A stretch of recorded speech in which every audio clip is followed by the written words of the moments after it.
Welcome to EPG Pathasala. This is the course in public policy. The module we are going to discuss is on approaches to the study of public policy. Theoreticians of public policy simultaneously use the word model and also approaches there. We thought that approach may be better in this context there. So this module is organized into three parts. Part 1 examines the need for approaches. Part 2 gives an analysis of each model or the salient features of each model. And the last part gives a kind of a conclusion. It is difficult to do justice to all approaches there. So we have selected 3 approaches here. These include what is called the group approach, the rational choice model, and the third one is interest based model. After the group approach and the incremental, the rational approach is the most important 3. There are also other approaches there, like for instance the institutionalist approach there, the institutionalism. What it says? It says that all policy making is by the government. Therefore, study of government and its institutions explains how policies are made. Therefore, critical study of institutions will itself be regarded as an approach there. Then you have other important models which are elitist approach there. There is an assumption that any policy making in countries like India is generally by group of elites there. By the way, what do you mean by elites? Elites are those sections of the people or individuals who are closer to the power structure but are not in the power as such there. So many people influence the course of the policy, the nature of the policy, or the very policy. So study of the role of elites itself is an approach to understanding the policies or how policies are made. Therefore, this module gives you an idea about major approaches, limitations in these approaches, and how policies in general are made by groups, or how incrementalist paradigm can be an important tool to analyze policies, or how rational choice model is the most important way of analyzing public policies there. At the end of the module, you will appreciate these main approaches in addition to appreciating what are the major limitations to each of these policies or policy approaches there, or studying policies based on these 3 significant approaches as such there. Let us begin this way. Public policy, as I mentioned earlier, is essentially intended for protection of public interest. Policy process is a long and comprehensive process, and it passes through a number of stages. Policy process begins with identification of problems and issues for policies and continues till assessment of their outcomes and impact. It is important to study approaches of policy as they provide quick and efficient means of collecting, arranging, evaluating, and drawing out meaning from data in a sophisticated way. They give a kind of an order for a wide range of political phenomena by fitting them in a limited set of concepts. Study of public policy, therefore, is important, and we must recognize that public policy is relatively a new field of inquiry within the domain of political science, public administration. It involves multidisciplinary perspectives and also has an applied dimension. According to Dunn, policy analysis is an applied social science discipline which uses multidisciplinary methods of inquiry and arguments to produce and transform policy relevant information that is useful for political establishments to resolve several of societal problems. A number of authors have categorized policy analysis into three approaches there. Particularly Michael Kraft and Furlong have categorized policy analysis into three major approaches: scientific, professional, and political. The objective of scientific, professional, and political approaches are to search for truth and build theory about policy actions and effects, analyze policy alternatives for solving problems that are faced by people, and they advocate and support preferred policies. As I told you, selected approaches to the public policy include group approach, then rational choice approach, and the third most important objective of study is policy networks approach there. So these three approaches are relevant for us to appreciate the major contributions of several theoreticians of public policy into the policy aspects as such there. Then let us start with group approach. Group approach or group theoretical approach seeks to explain political behavior largely through the study of nature and interaction of social and political groups. It presupposes that the cardinal feature of political life is the interaction and struggle among diverse societal groups. Truman, in his book The Government Processes, 1951, described an interest group as a shared attitude group that makes certain claims upon other groups in society, and it becomes political when it makes a claim through or upon the institutions of government. The fundamental nature of politics is the controversy and conflict derived from the activities of different and conflicting groups many times. Public policy is a result of negotiations, bargaining, and compromises resulting from competition between diverse groups. Individuals with common and shared interests demands from groups to strengthen their support. Group interventions involve building coalitions or forming political action committees. The groups pressurize government to formulate and implement those policies that favor their goals and suit their ends. The mission of political system is to manage group struggle by laying down rules of the game, arranging compromises, and balancing interests, making compromises in the form of public policy and enforcing them. Public policies are formulated on the basis of adjustment and equilibrium reached at in the struggle of various groups engaged in this process. The struggle maintains equilibrium in the system in the end. At least that's what the expectation is. Various groups keep a check on each other's activities, due to which no group becomes enormously powerful at the expense of others. In a system for all times, in the ongoing process of struggle, groups gain and lose power and influence. At any point of time, the interests and demands of dominant groups are revealed in public policy or reflected in policy as such there. Then what is rational choice approach? The second most important approach that we wish to apprise you is rational choice approach. Rationality in policy making is considered as a benchmark of wisdom. Rational policy making involves choosing one best policy alternative from several alternatives on rational grounds.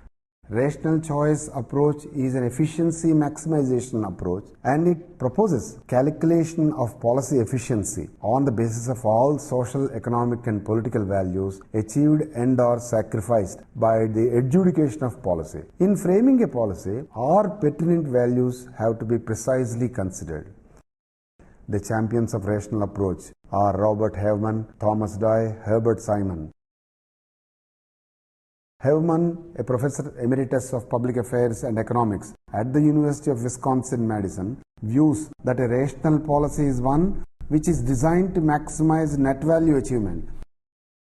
Thomas R. Dewey, professor emeritus of political science at Florida State University, has equated rationality with efficiency.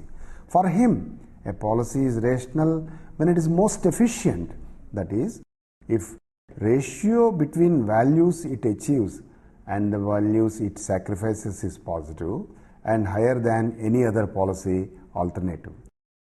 Herbert Simon, a Nobel laureate, an American political scientist, professor at Carnegie Mellon University, in his famous work, Administrative Behavior, studied decision-making processes in organizations, described rationality as one which is concerned with selection of preferred behavior alternatives in terms of some systems of values whereby consequences of behavior can be evaluated.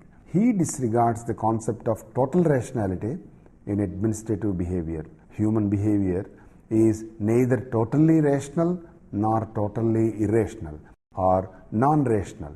Rather, it involves bounded rationality. In a rational decision-making process, policymakers do not get after any ideal decision as such there. They break the complex issues involved in problems into small and understandable units, opt for one option that can be regarded as satisfactory and avoid unnecessary uncertainty by doing so. He notes that although individuals are by intention rational, their rationality is bounded by limited capacities of cognition in emotions. Further, this is limited also by time and resources. The human being who is making efforts for rationality and is constrained within the bounds of his knowledge developed some working procedures that enable them to partially overcome these difficulties. These procedures involve the assumption that he can isolate from the rest of the world into a closed system which contains limited number of variables and limited range of consequences or options. Simon, in his work The New Science of Management Decision, earlier in 1960, mentioned the three kinds of activities involved in a rational policy making process. These are intelligence activity, design activity, and choice activity. The first phase of decision making process is searching the environment for conditions calling for decision. The second one involves inventing, developing, and analyzing possible courses of action. And the third one consists of selecting a particular course of action from those available. Now, what are the stages in the rational policy making? It involves 5 stages. These include identification of a problem, formulation and setting of goals or priorities, identification a range of policy alternatives, cost-benefit analysis of policy alternatives, selection of most efficient policy alternative. Once the rational policy is formulated, it enters the implementation phase. The implementation of policy is systematically monitored to find out the accuracy of estimates and expectations. On the basis of feedback obtained, policymaker may modify the policy or give it up altogether there. If the feedback is used to monitor and accustom policy, the policy system tends to become self-correcting or cybernetic. Even though rational choice approach is regarded as a logical and scientific one, there are many barriers for achieving rationality in policy making. Some of these include difficulty in accomplishing goals, as rational policy making turns out to be a mere exercise. Maximization of net goal achievement is missing. Conflict between rational choice and the need for action. Dilemma of political feasibility, inaccurate calculation of cost-benefit ratios, and limited capacity of bureaucracy to frame rational policies as such there. Now, the third model that we have selected for discussion today is the incrementalist approach. Incrementalist approach of the policy is associated with Charles Lindblom's sterling work, a professor of emeritus at Yale University. He developed an alternative to the rational model of decision making. His views appeared in very interesting article entitled The Science of Muddling Through. Published long back in late 50s in Public Administration Review Journal of American Society, he rejects the idea that decision making is something about defining goals and selecting and comparing alternatives. For him, rational decision making is not workable for complex policy questions, as there are constraints of time, intelligence, cost, and politics which prevent policymakers from identifying the full range of policy alternatives and their consequences. Therefore, he proposed successive limited comparisons, which he regards as more pertinent and realistic in conditions called bounded rationality. On the basis of his wide-ranging studies on welfare policies and trade unions in the industrialized world, Lindblom proposed that under most circumstances, policy change is evolutionary, not revolutionary. The incremental approach, or a branch approach of decision making, involves a process of continuously building out from the current situation, step by step and by small degrees. This approach points out the real life constraints on public administration, such as cost, information, time, and politics. According to Lindblom, the prescribed functions and constraints of public administrators restrict their attention to relatively few values and alternative policies. Democracies change their policy priorities almost entirely through incremental adjustment. Policy does not move in leaps and bounds. Policy making involves marginal and uncoordinated estimates in conditions of inconsistent demands and interest, and in the fear of unforeseen consequences that might emerge from actual division. You must have noticed during your studentship or later that several of the poverty elimination programs change their names, not because there is no radical thinking behind them, but the limitations that govern the policy process as such there. The key features of incremental decision making are succession of incremental change, mutual adjustment and negotiation, and trial and error learning. Charles Lindblom and Weybrook, in their work A Strategy of Decision Policy Evaluation as a Social Process, subsequently in 60s introduced the idea of disjointed incrementalism. They regarded disjointed incrementalism as a method of decision making in which comparisons take place between policies which are only marginally different from one another, in which there is no great goal or vision to be achieved there. Objectives are set in terms of existing resources, and policy making takes place by a trial and error method. Again, in the well-known work Intelligence Democracy, Decision Making Through Mutual Adjustment, Lindblom argues that decision making is a process of adjustment and compromise which facilitates agreements and coordination. Martin Reen, in his work Social Science and Public Policy in 70s, commented, the concept of political feasibility is often closely associated with an idea of incremental change. The theory of disjointed incrementalism holds that in the end, muddling and compromise are the only rational approaches to the management and conflicting multiple and ambiguous goals. The incrementalists see resistance to change not as stupidity but as muffled rationality, which is the outcome of political bargaining. For example, policies relating to education over a period of time, you must have seen that the 1968 policy on education, 1977 draft national policy on education, 1986 new policy on education, 1992 revised national policy on education. So also the proposed now 2015-2016 national policy on education again are pointers to the incrementalist paradigm that generally or broadly guides our policymakers in opting for change in an incrementalist fashion. So also the health sector, so also the other sectors. You will be noticing that change comes very gradually and in a very informal.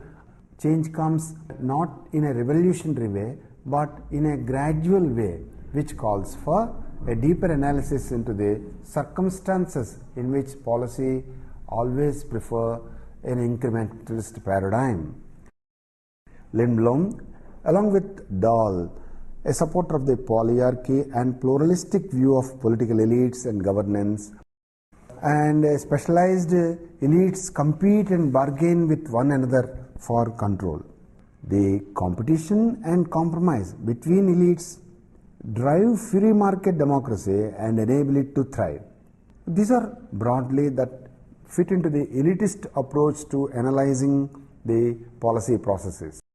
But soon they are aware of the limitations of polyarchy, especially in a democratic governance. The polyarchy can be easily converted into corporatism when certain groups of elites become highly successful and begin collusion with one another there. In his work, Politics and Markets, in late 70s, Lindblom notes the privileged positions of business in polyarchy and introduces the concept of circularity or controlled volitions there. Same is the case with Kochanak and others who have written extensively on the role of business in politics there, how they influence the policy making. Even in democracies, masses are persuaded to ask from elites only what later wishes to give former. In this manner, in real life, choices and competition are limited.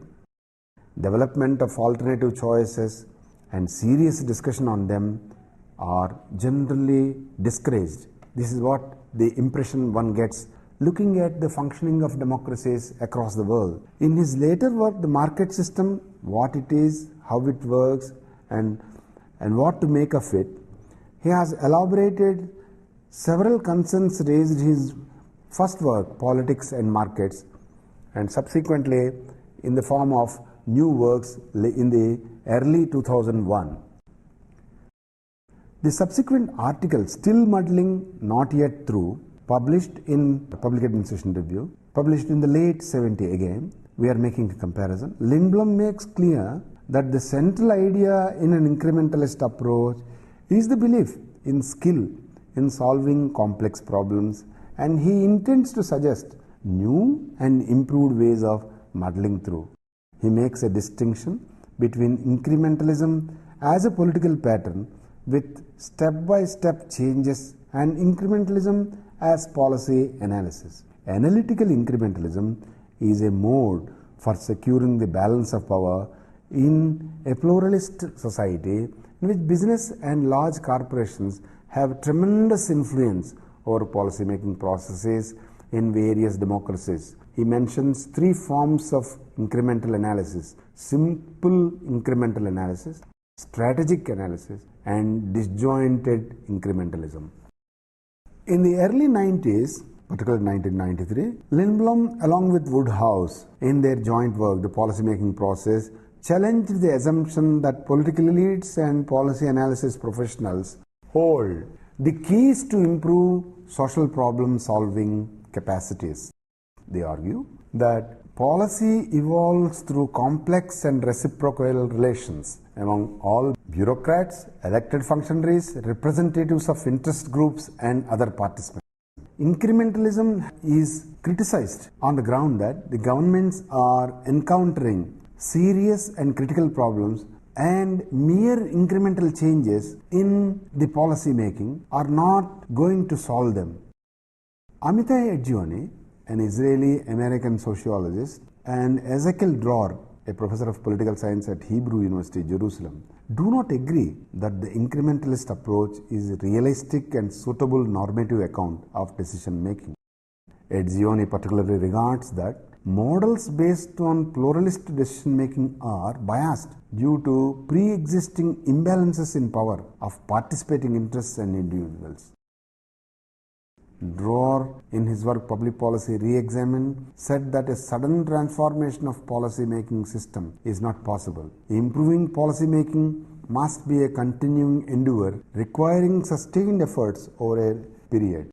The most harmful effect of incremental change, the argument relating to is that it paralyzes efforts and thus tends to be a self-fulfilling prophecy. And there is no incentive for innovative policy as such there. Granting that there are difficulties that exist, what we need today is stronger effort to overcome issues involved in this. The difficulties are the problems faced by public policy making establishment is to even make improvements in many policies is necessary, and the knowledge we are now developing makes such improvements possible. We must therefore mobilize energy needed to carry out these difficulties there. Now, the third approach we have selected for discussion today is policy networks approach there. Modern democratic governance makes use of policy networks to make public policies in specific context, especially after liberalization, privatization, globalization, and recognizing governance, which has three dimensions there, that it is not only the government but also non-state actors and also the business there. So the range of different actors who are linked together in political, social and cultural aspects are involved in policy formulation there. The term policy network connotes a cluster of actors, each of whom has an interest or stake in a given policy sector and capacity to help in determining a policy success or failure there. Policy outcomes are often explained by analysts of modern governance by considering the way the networks are structured in a particular sector. The three basic assumptions of policy network include modern governance, that it is frequently non-hierarchical, that means that to say it is not vertical but it is now more horizontal. Few policy solutions are simply imposed by public authorities. Governance involves mutually and interdependence between public and non-public actors there, as well as between different kinds of public actors. Then secondly, the policy process must be disaggregated to be understood because relationship between groups and government vary between policy areas there. For instance, the number of initiatives taken by Mazdoor Kisan Shakti Sangathan on the right to information are a pointer in this direction. Governments remain ultimately responsible for governance, but that is not the whole story. Before policies are set by elected political actors, policy choices are shaped and refined in bargaining between diverse range of actors, including some who are non-governmental, all of whom have an interest with what policy is chosen there. Then secondly, the policy process must be disaggregated to be understood because relationship between groups and government vary between policy areas there. For instance, the number of initiatives taken by Mazdoor Kisan Shakti Sangathan on the right to information are a pointer in this direction. Governments remain ultimately responsible for governance, but that is not the whole story. Before policies are set by elected political actors, policy choices are shaped and refined in bargaining between diverse range of actors, including some who are non-governmental, all of whom have an interest with what policy is chosen there. Rhodes, a professor of political science, is a pioneer in analyzing policy networks in British government. The term policy networks refers to sets of formal, informal, institutional linkages between government and other actors structured around shared interests in public policy making and implementation. These are interdependent. Policies emerge from the bargaining between these network members. The internal structure of policy networks is usually considered an independent variable there. Marsh and Smith, understanding policy networks towards a dialectical approach, have also developed a new model for explaining policy networks there. So far we have discussed what are the salient features of the three approaches. One is the group approach, the second one is the rational approach, the third one is incrementalist approach, apart from that, we also touched the institutional approach, the elite approach, and also the game theory, many people say, is important area where we need to focus on how policy making can be analyzed there. What is that you see we have so far discussed? That these three significant approaches or models tell us how policy making is done. One, that any policy is an outcome of competition between competing groups there in order to achieve a policy goal. So, as there are more and more competing groups in a polity, the objective is to look up for a policy which satisfies different groups there. Finally, such policies evolved through the prism of group approach which satisfy most of the groups there. That is where group approach tells us. What is the second approach? Second approach, the rational approach, tells us that all policy making has to be rational, and rationality depends not on pure rationality approach as proposed by Lindblom and others. It is bounded rationality. That any rationality, any rational approach tells us that, say, in order to choose the best, you need to examine all the alternatives there. What is bounded rationality?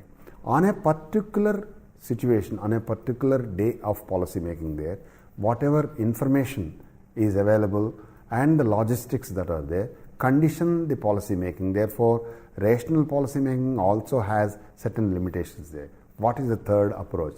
The incrementalist approach tells us that, say, in most democracies, radical change in policy making is not possible. It is only adjustment there. It is only evolutionary approach that guides public policies, but not revolutionary approach there. So, these approaches give us a rich perspective in order to analyze public policies there. These three approaches are not standalone approaches, but a combination of these three approaches explains emergence of public policies in majority of the democracies there. But studying public policy in a democracy is a challenge. I hope you have been benefited by this kind of an analysis. Look up for much more interesting module next. Thank you.